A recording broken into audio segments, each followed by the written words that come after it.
बिस्मिल्लाहिर्रहमानिर्रहीम। अस्सलाम वालेकुम नाज़रीन कराम, नई वीडियो में आपको खुश आमदीद कहते हैं। ईरान की जानिब से हमले के खौफ के बायस यूएई का दौरा मनसूख किया। इसराइली वजीर आजम के इस बयान ने पूरी दुनिया में इसराइल को शर्मिंदा कर दिया।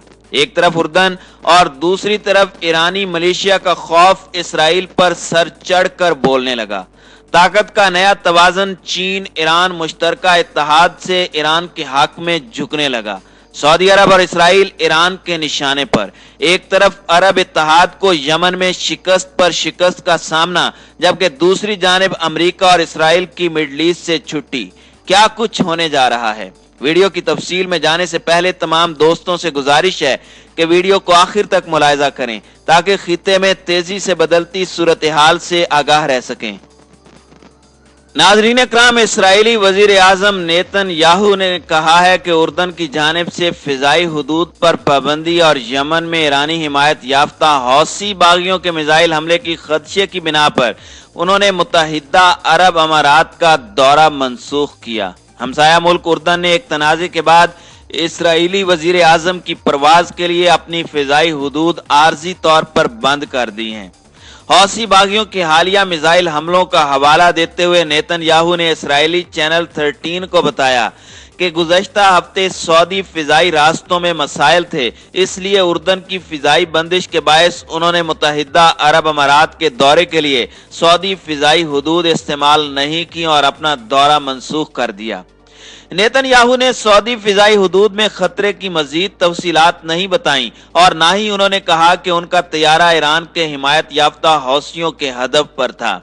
यमन के दारुल हुकूमत और मुल्क के शुमाल में बेशतर हिस्सों को कंट्रोल करने वाले हौसी बागियों ने हालिया हफ्तों में सऊदी अरब के अहम इंफ्रास्ट्रक्चर पर सरहद पार से हमलों में इजाफा किया है। यूएई और इसराइल के दरमियान बाज़ाब्ता ताल्लुकात इस्तेवार होने के निस्फ साल बाद नेतन्याहू पहले इसराइली रहनुमा थे जिन्होंने यूएई का सरकारी दौरा करना था। उन्हें उम्मीद थी कि इसराइल में 23 मार्च को होने वाले पार्लिमानी इंतखाबात से कबल वो यूएई के वली अहद के साथ मुलाकात को अपनी इंतखाबी मुहिम के लिए इस्तेमाल करेंगे। नाज़रीन कराम, हकीकत यह है कि हौसियों ने इसराइली वजीर आजम के जहाज को टारगेट करने के लिए भरपूर तैयारी की हुई थी। ईरानी हिमायत याफ्ता हौसी इसराइल को बड़ा नुकसान पहुंचाना चाहते हैं क्योंकि यूएई में इसराइली वजीर आजम के दौरे का मकसद ईरान से मुल्हिका सरहद के करीब इसराइल और यूएई के ताउन से तैयार किए जाने वाले फौजी अड्डे का इफ्तिताह करना था ताकि इसे जंग की सूरत में ईरान के खिलाफ इस्तेमाल किया जा सके। गुज़श्ता चंद रोज कबल ईरान के एक मुसाफिर तैयारे को भी हाई जैक करने की भी कोशिश की गई थी, जिसे पासदाराने इनकलाब ने नाकाम बनाया था। तैयारे को हाई जैक करके इसी फौजी अड्डे पर लाया जाना था ताकि ईरान को ब्लैकमेल करके उससे अपने मकासद हासिल किए जा सकें। यही वजह है कि जब इसराइली वजीर आजम ने यूएई आने की कोशिश की तो हौसियों ने धमकी लगाई कि वह ईरान के खिलाफ किसी भी मुहिमजोई का जवाब इंतहाई सख्त अंदाज में देंगे। खुफिया इंटेलिजेंस इत्तलाआत मिलने पर इसराइली वजीर आजम ने खौफ ज़दा होकर यह दौरा मनसूख किया। इसराइली वजीर आजम के दफ्तर का मजीद कहना था कि सिक्योरिटी मुआहदे पर इख्तलाफ राय की वजह से उर्दन की फिजाई हुदूद इस्तेमाल करने के लिए राब्ता करने में दुश्वारी का सामना करना पड़ा। इन इख्तलाफात के बायस उर्दन के वली अहद ने बैतुल मक़दस में मस्जिद अक्सा का दौरा भी मनसूख कर दिया था। वजीर आजम नेतन्याहू ने इस बात पर जोर दिया कि दोनों ममालिक के ताल्लुकात मुस्बत हैं। उन्होंने मजीद कहा कि उर्दन को हमारे साथ अच्छे ताल्लुकात की उसी तरह जरूरत है जैसे हमें उर्दन के साथ अच्छे ताल्लुकात की जरूरत है। नाज़रीन कराम, याद रहे कि अरब फौजी इत्तेहाद ने 2015 में यमन में फौजी मुहिम शुरू की थी जिसके जरिए हौसी बागियों के खिलाफ लड़ने वाली सरकारी फौज की पुष्टपनाही की गई।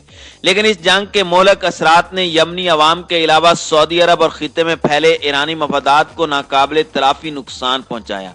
अक़वाम मुत्तहिदा ने इस जंग को दुनिया का सबसे बड़ा इंसानी अलमिया करार देते हुए यमन की 80% से ज्यादा आबादी के कहत का शिकार बन जाने का खदशा जाहिर किया।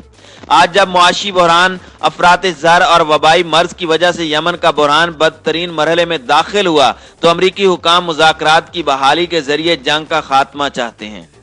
नाज़रीन इकराम, कुछ दिन कबल तक मगरबी तजियाकार अमरीकी मुक्तदरा के असल अज़ाइम की पर्दापोशी के लिए भी यही कहते रहे कि ट्रंप इंतजामिया इस तवक्को पे दबाव बढ़ाने की खातिर यमन पर ज्यादा से ज्यादा पाबंदियां आयद करने की मुहिम चला रही थी कि तेहरान को जौहरी प्रोग्राम से रोकने के लिए बातचीत पर मजबूर किया जा सके। और चंद एक ये भी कहते रहे कि साबिक सदर डोनाल्ड ट्रंप और उनके दामाद जैरेड कुशनर के पेश नजर मिडल ईस्ट पॉलिसी के बजाय अव्वलीन तरजीह सऊदी शाही खानदान के साथ करीबी ताल्लुकात निभाना थी, जिससे यमन में शहरी हलाकतों की तादाद बढ़ने से इंसानी बुरान गहरा होता चला गया। इसलिए अब रिपब्लिकन और डेमोक्रेटिक कानून साजों ने अमरीकी फौजी इमदाद बंद करने के मुतालिबात उठाए हैं। बाइडन के कौमी सलामती के मुशीर जैक सलीवान ने गुज़श्ता दिनों कहा कि यमन में सऊदी फौजी कार्रवाइयों के लिए अमरीकी हिमायत के खात्मे का इतलाक अल-कायदा और दीगर अस्करियत पसंद ग्रुपों के खिलाफ जारी जंग पे नहीं होगा। उसी रोज अमरीकी तर्जुमान स्टीफन डोरजक का बयान भी सामने आया कि फौजी सरगर्मियों के लिए हथियार की फराहमी में कमी के इकदाम का खैर मकदम किया जाएगा। इससे न सिर्फ मुज़ाकरात को ज्यादा जगह मिलेगी बल्कि यमनी अवाम को भी उम्मीद दी जाएगी। नाज़रीन इकराम, इस वक्त इसराइल और अमेरिका दोनों की पॉलिसी एक ही है। इस वक्त मशरिक़ वुस्ता के हुक्मरानों के सामने यह सवाल है कि अमेरिका पे भरोसा किया जा सकता है। पिछले 10 सालों में जिस तेजी के साथ अमरीकी ताकत ने अपनी चालें बदली हैं, उसने मिडल ईस्ट समेत पूरी दुनिया में तशद्दुद के रुझान को बढ़ावा दिया है। बिलाशुबा इस अहद जदीद के तनाज़ात निहायत पेचीदा और जंगों के नताइज निहायत हौलनाक साबित हुए, क्योंकि इनमें बुनियादी तौर पर इंसानी जानों की कीमत पे मुआशी और सियासी मफादात हासिल करने की खातिर कई नस्लों के मुस्तकबिल को जंग की आग में झोंक दिया गया। इसलिए तीसरी दुनिया की अक़वाम को दाखिली सियासी तनाज़ात को बढ़ाने से कबल इतना जरूर सोच लेना चाहिए कि बैरूनी ताकतों को मुदाखलत का मौका न मिल जाए। इस रुझान की क्लासिकी मिसाल मिडल ईस्ट की वो रियासतें हैं जो किसी तिलस्माती सोच के जेर असर निहायत बेबाकी के साथ एक गैर मुख्ततम जंग में उतर गईं और अपने तहफ़्फ़ुज़ के लिए बैरूनी ताकतों को बुला के इस खिते को ऐसी खतरनाक तबाही से दोचार कर दिया जिसका मदावा मुमकिन नहीं।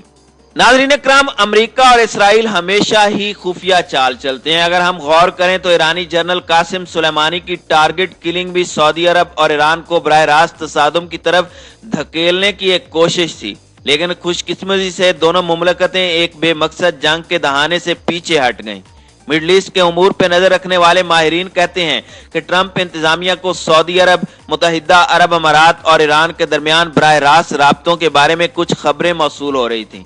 इसलिए जनरल कासिम सुलेमानी के कत्ल के अरब ईरान अदावतों को खलीज बढ़ाने की कोशिश की गई। ट्रंप इंतजामिया एक ऐसे वक्त में व्हाइट हाउस में दाखिल हुई जब इस खिते में तब्दीलियों का तूफान उमड़ रहा था। खास तौर पर सऊदी अरब में नई क़यादत अपनी इसाबत का जवाज ढूंढ रही थी। अब भी वह अपनी सिमत का तयन करने में मशगूल है। ईरान अमरीका जौहरी माहदे के बाद खिते में गैर यकीनी सूरत हाल पैदा हो गई थी। सवाल यह था कि इन ताल्लुकात का ऊंट किस करवट बैठेगा। दूसरी तरफ व्हाइट हाउस में यह एहसास परवान चढ़ने लगा कि सब कुछ गिरफ्त में आ गया। बज़ाहिर लगता था कि ओबामा इंतजामिया आहिस्ता आहिस्ता खिते में ताकत का तवाजुन कायम करके मिडल ईस्ट से फौज निकाल लेगी, लेकिन सदर डोनाल्ड ट्रंप की नई इंतजामिया ने एक मुख्तलिफ नुक्ता नजर इख्तियार करते हुए बरी और बहरी अफवाज की तादाद में इजाफा और जौहरी माहदे से निकल के ईरान पर पाबंदियां बढ़ा दी। यानी एक जुम्बश कलम से तमाम तर इरादों और मकासद के तहत सफारतकारी का हुसूल तर्क करके जंग को वसीला बना लिया गया। अमरीकी दानिश्वर कहते हैं कि वाशिंगटन की मखसूस आदात हैं जिसे वो तर्क नहीं कर पाएगा और नाज़ा कौम की सोच का महवर ये ख्याल है कि हर मसले का एक मेड इन अमेरिका हल है। दुनिया जिसके नफाज की हमा वक्त मुंतजिर रहती है। इसके बाद वो अपनी पॉलिसियों में हर पहलू से कौमी और निजी मफादात को एडजस्ट करते हैं, लेकिन अब इनमें मुतवाज़िन अवामिल के जरिए तवाज़ुन पैदा नहीं किया जा रहा।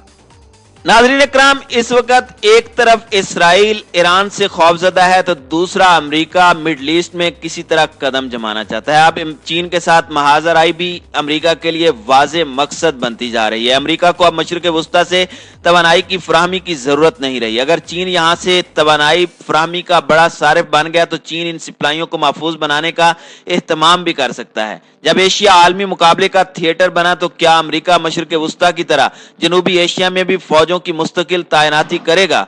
अमेरिका ने free and open Indo Pacific की इस्तेमाल की।